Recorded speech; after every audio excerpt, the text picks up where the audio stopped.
नमस्कार विद्यार्थियों, मैं शिवा शर्मा पुनः नए वीडियो के साथ। पिछले जो वीडियो था उसमें हम जो तीसरा पाठ हमने शुरू किया था अंग्रेजी साम्राज्य का प्रतिकार और संघर्ष। इसमें आज हम पढ़ेंगे जनजातीय आंदोलन।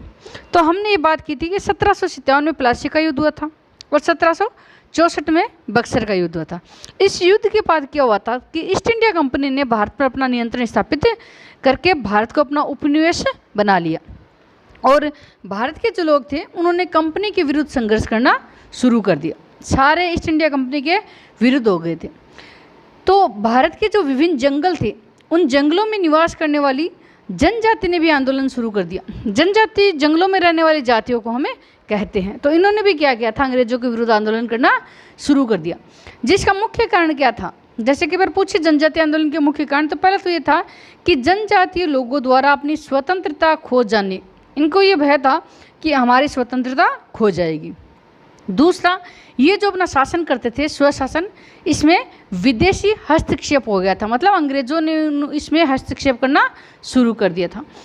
इसके बाद जैसे प्रशासनिक परिवर्तनों का होना, अब प्रशासन में अंग्रेजों ने क्या किया था, परिवर्तन करना शुरू कर दिया। जैसे जो ये अपना शासन चला रहे थे उस शासन में अंग्रेजों ने क्या किया था, परिवर्तन करना शुरू कर दिया।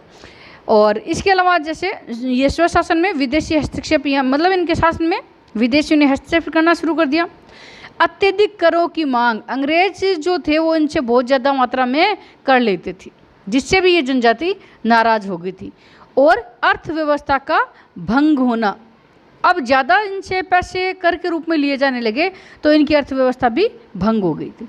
तो ये जो जनजातीय आंदोलन शुरू होने के मुख्य कारण थे। अब भारत में जो प्रमुख जनजातीय आंदोलन हुए थे उन पे हम थोड़ी सी चर्चा कर लेते। तो सबसे पहला जो जनजातीय आंदोलन है भारत में शुरू हुआ था वो था सन्यासी विद्रोह। सन्यासी मतलब अपने यहाँ जो साधु सन्यासी है, इन्होंने ये विद्रोह किया था। कब किया था, 1769 से 70 में। ये देखो 1769-70 में क्या हुआ था, बंगाल में भीषण अकाल पड़ा। अब अकाल पड़ गया तो लोगों के पास आय का कोई साधन नहीं था, लोगों के पास अन्य कोई और साधन नहीं था जिससे वो अपनी जीविका का अर्जन कर सके। लेकिन कंपनी ने कठोरता से कर वसूले। अब अकाल पड़ गया तो भी कंपनी है वो ईस्ट इंडिया कंपनी है, यानी अंग्रेज है, वो लगातार इनसे कर वसूल रहे थे। सन्यासी लोग है, ये जो साधु सन्यासी है, ये कृषि के साथ साथ धार्मिक यात्राएं करते थे। अपने यहाँ भी हम देखते हैं कि तीर्थ यात्रा पर ये लोग जाते हैं, सन्यासी लोग जगह जगह भ्रमण करते हैं। लेकिन ये जो कंपनी सरकार थी, इन्होंने क्या किया था, तीर्थ स्थानों पर आने जाने पर प्रतिबंध लगा दिए। अब इनके आने जाने पे, इनकी तीर्थ यात्राओं पर प्रतिबंध लगा दिए तो ये सन्यासी लोग क्या हो गए थे, अंग्रेज़ों से नाराज हो गए। ये अंग्रेज़ों से नाराज हो गए। सन्यासियों ने जनता के साथ मिलकर कंपनी की कोठियों और इनके जो खजाने थे, कोषों, उन पर आक्रमण कर दिया और उनको लूट लिया था। ये जो कंपनी थी ईस्ट इंडिया कंपनी, इनके खजानों को इन्होंने लूट लिया था। ये जो वारेन हेस्टिंग्स था, इसने इस विद्रोह को दबा दिया था। अब कई बार एक प्रश्न आता है कि सन्यासी विद्रोह का वर्णन हमें किस पुस्तक में मिलता है। तो इस जो विद्रोह है इसका हमें अपने यहाँ जो बंकिम चंद्र चटर्जी विद्वान हुए हैं, उपन्यासकार हुए हैं, उन्होंने उपन्यास लिखी थी आनंद मठ। इस आनंद मठ में इस सन्यासी विद्रोह का उल्लेख किया गया है। तो ये सन्यासी विद्रोह है। दूसरा जो विद्रोह था अपने, वो था कोल विद्रोह। दूसरे विद्रोह का नाम क्या था, कोल विद्रोह। अब कोल विद्रोह है वो भी अंग्रेजों की उपेक्षापूर्ण व्यवहार और भूमिकर व्यवस्था के कारण ये जो कोल जनजाति थी उसने विद्रोह कर दिया।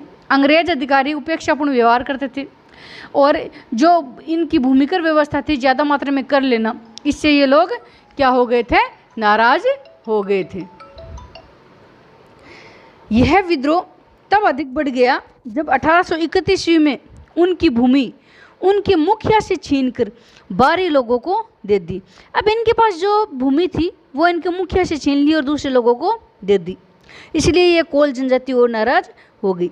ये विद्रोह रांची, ये जो बिहार वाला अपना एरिया है आज जिसको हम झारखंड कह सकते हैं, उस एरिया में हुआ था। ये रांची, सिंहभूमि, हजारीबाग आदि क्षेत्रों में फैल गया था ये विद्रोह। और इस विद्रोह में अंग्रेजी विरोधी भावना हमें बहुत ही स्पष्ट देखने को मिली थी कि मुख्य रूप से ये विद्रोह अंग्रेजों के खिलाफ किया गया। अगला जो अपना विद्रोह था वो था संथाल विद्रोह। ये संथाल भी एक जनजाति थी और ये विद्रोह 1855-56 के बीच हुआ था। क्यों हुआ था? अंग्रेज़ों के खिलाफ ये शुरू हुआ था और अंग्रेज़ों की उपेक्षापूर्ण व्यवहार था इनके साथ, इसलिए ये विद्रोह शुरू हुआ था। यह एक संगठित और सुव्यवस्थित विद्रोह था, मतलब एकदम इसको व्यवस्थित तरीके से अंग्रेज़ों के खिलाफ इस विद्रोह को चलाया था। अंग्रेज़ों के खिलाफ इस विद्रोह को एकदम सुव्यवस्थित ढंग से चलाया था। और यह विद्रोह वीरभूमि, सिंहभूमि, बांकुरा, भागलपुर, मुंगेर आदि इलाकों में फैला हुआ था ये विद्रोह। इसका मुख्य कारण क्या था कि एक तो जो संथाल लोग थे उन पर अंग्रेज अधिकारियों, संथाल लोगों पर अंग्रेज अधिकारियों व पुलिस का दुर्व्यवहार व जमींदार द्वारा जबरदस्ती कर वसूली था इस विद्रोह का मुख्य कारण। और इसका नेतृत्व पूछ लेते हैं कई बार कि इसका नेतृत्व किसने किया था, तो एक तो था सिंधु और एक था कानू संथाल, इनके द्वारा इनका नेतृत्व किया गया। जो सिंधु संथाल और कानू संथाल द्वारा इसका नेतृत्व किया गया था। इन्होंने कंपनी के शासन का अंत कर अपने आप को स्वतंत्र घोषित कर दिया। इन्होंने वहाँ जो स्थान थे झारखंड के आसपास के, वहाँ पे इन्होंने क्या किया था, जो ये वीरभूमि, सिंहभूमि, बांकुरा है, यहाँ पे इन्होंने जो अंग्रेजी ईस्ट इंडिया कंपनी थे उसके शासन का तो अंत कर दिया और इन्होंने अपने आप को स्वतंत्र घोषित कर दिया और 1856 में इस विद्रोह को दबा दिया। ये जो विद्रोह था इसको 1856 में दबा दिया। इसके बाद जो विद्रोह था जनजातियों में वो था भील विद्रोह। अब भील विद्रोह कहाँ हुआ था, थोड़ा सा देखो हम चर्चा कर लेते हैं। ये जो जनजाति है भील, ये खान देश के इलाके में रहती थी। कहाँ रहती थी ये जनजाति? खान देश के इलाके में रहती थी। इन्होंने 1812 से 19 तक अंग्रेज़ों के विरुद्ध विद्रोह कर दिया। ये जो भील थे इन्होंने भी 1812 से 19 तक अंग्रेज़ों के खिलाफ विद्रोह कर दिया था। अंग्रेज़ों का मानना था कि पेशवा बाजीराव द्वितीय और त्रिकबकजी, ये त्रिकबकजी जो दांगलिया थे वहाँ के, वो बाजीराव के जो प्रतिनिधि थे, इन्होंने इस विद्रोह को प्रोत्साहित किया था कि इस जाति को इन दोनों ने प्रोत्साहित किया था। लेकिन वास्तविक जो इसका कारण था वो क्या था कि कृषि संबंधी वहाँ के इन जनजाति लोगों को कष्ट हो रहे थे और इन्हें नई सरकार का भी भय था कि कहीं ये नई सरकार हमारी सारी अर्थव्यवस्था को छिन्न भिन्न कर दे और हमें पीछे ना धकेल दे, इसलिए ये विद्रोह हुआ था। और 1825 में सेवरम नामक जो व्यक्ति था उसके नेतृत्व में पुनः विद्रोह हो गया था और ये विद्रोह 2-3 बार होते होते 1846 ईस्वी तक ये विद्रोह चला। अगला जो विद्रोह है वो है रामोसी विद्रोह। ये जो रामोसी जाति है इसको रामोसी भी कह सकते हो आप। और ये जो विद्रोह है, ये जनजाति है वो भारत के पश्चिम घाट में रहती है। ये जो रामोसी जनजाति है ये भारत के पश्चिमी घाट में रहने वाली जनजाति थी। ये अंग्रेज़ों की पद्धति और उनके प्रशासन से असंतुष्ट थे। अंग्रेज जाति जिस प्रकार प्रशासन कर रहे थे उससे ये असंतुष्ट थे और 1822 में इनके जो सरदार थे चितर सिंह, ये जो जनजाति है रामोसी, इनके सरदार कौन थे?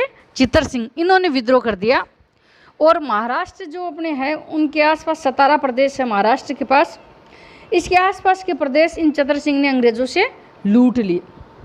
उसके बाद ये विद्रोह कुछ समय के लिए शांत हो गया था, 1-2 साल के लिए। उसके बाद 1825-26 में पुनः यहाँ विद्रोह हुआ था, लेकिन अंग्रेज़ों ने अधिक सैन्य बल से ही अंग्रेज क्या हुआ था, इन विद्रोह को दबाने में सफल हो गए। तो ये अपने जो 5 जनजातीय आंदोलन है, कई बार प्रश्न आ जाता है भारत में होने वाले जनजातीय आंदोलन का वर्णन करो, तो आपको ये वर्णन कर ले हैं अगले अध्याय में नए वीडियो के साथ। तब तक के लिए धन्यवाद।